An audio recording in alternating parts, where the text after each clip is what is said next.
तो हमारे देश में बेटियों की जो परवरिश है वो अलग तरीके से हुई है और बेटे की जो परवरिश है वो अलग अलग तरीके से हुई है। जहाँ पर एक तरफ शायद ज़्यादातर परिवारों में जब बेटे बड़े होते थे और वो कुछ गलत चीज़ें करते थे तो उन पर डांट पड़ती थी, पीटा जाता था और बहुत दुर्व्यवहार भी किया जाता था। लेकिन जब बात बेटी की आती है तो वहाँ पर शायद ही माँ बाप ने अपनी बेटी पर हाथ उठाया हो। तो यहाँ ये एक बहुत बड़ा अंतर है। और जब शादी के बाद पति पत्नी के बीच में लड़ाई झगड़े बढ़ जाते हैं और पति द्वारा अगर हाथ ऐसे भी उठाया जाता है तो ये घरेलू हिंसा का मामला बन जाता है। भारतीय जो पत्नियां हैं उनके साथ ये वाला जो व्यवहार है कभी कभी एक बहुत बड़ी समस्या बनता है, जबकि इस तरीके का जो व्यवहार है वो जाने अनजाने बनता है। क्योंकि एक तरफ जब लड़के की परवरिश हो रही थी तो वो कुछ और सीख रहा था, उसकी भावनाएं अलग बन रही थीं, और जब एक तरफ बेटी की परवरिश हो रही थी तो उसकी अलग भावनाएं बन रही थीं। शादी के बाद जब भी पति द्वारा किसी पत्नी पर हाथ उठाया जाता है तो रिश्ता बहुत ज़्यादा प्रभावित होता है।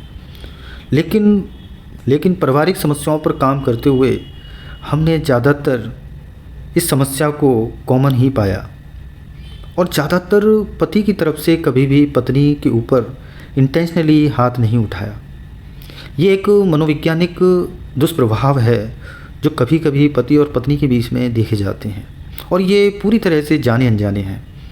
कभी भी कोई पति अपनी पत्नी पर इंटेंशनली हाथ नहीं उठाता, लेकिन अपने आप में ही ये कृत्य चाहे आधा अधूरा हो या पूरी तरह से हो, सुनने में ही बहुत बुरा सा लगेगा कि एक आदमी ने अपनी पत्नी पर हाथ उठाया, और ये सामाजिक रूप से बहुत बुरा माना जाता है।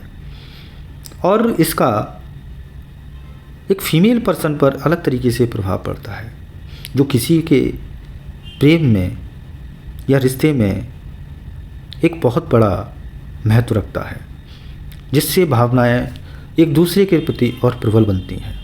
लेकिन अगर किसी का जीवन साथी किसी पर हाथ उठाता है तो ये रिश्ते को ख़राब करता है।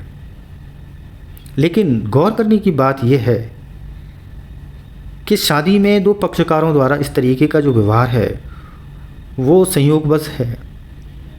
मनोवैज्ञानिक दृष्टि से ये एक विकार है जो अग्रेशन या गुस्सीलेपन को बताता है।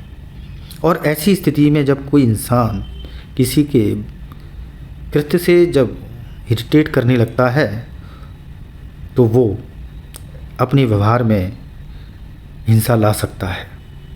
देखने में भले ही वो या सुनने में भले ही वो हिंसा लगेगी, लेकिन वो इंटेंशनली नहीं होती।